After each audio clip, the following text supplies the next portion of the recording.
Thanks for joining us at xm.com for this Forex Preview video. We'll be having a look at the jobless claims out of the United States tomorrow. I'm Christina Marujos. Joining me today is Marios Hadjikyriacos, investment analyst.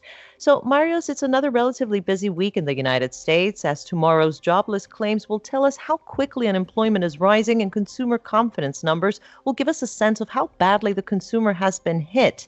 What should we expect tomorrow? Hello, Christina. So I don't think we're going to get any good news. The forecast suggests that another 5 million Americans filed for unemployment benefits last week. So if that number is met, that would bring the total number of job losses over the past 3 weeks to 15 million, which is huge. The whole of the American workforce is 163 million. So we're talking about almost 10% of the people that had jobs losing them in a period of 3 weeks. So it's shaping up. The non-farm payrolls report for April is shaping out to be a disaster on a scale that we've never seen before. And for me, the real concern is that so many people are being laid off that we might enter a vicious loop. So where rising unemployment feeds into even less consumption, that forces businesses to fire more staff, that cascades into even less consumption, and so on. So that's the real worry.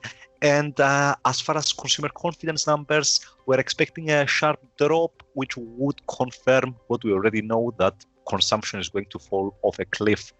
Now, I should say that we're also going to get the Fed minutes from the latest policy meeting later today, and CPI inflation data for March on Friday, but I don't think that either of these will attract any attention because the Fed has already done as much as it can. Now, let's have a look at the dollar, because we saw it retreat lately as stock markets calm down. Do you think this will continue? Well, here's the thing about the dollar. In the past few weeks, it has been acting like a safe haven. So bad news has been good news for the dollar.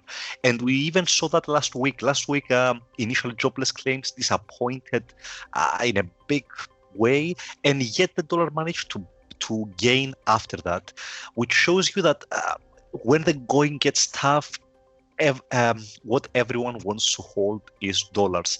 So what does that mean? I think that if we get more disappointing numbers this week, that could paradoxically even help the dollar to gain. This is not a straightforward relationship. It won't last forever. This whole bad news is good news for the dollar. But for now, this seems to be how the FX market is operating. That's very interesting, Marios. Thank you so much for joining me today. And thank you for watching this Forex Preview video here at xm.com.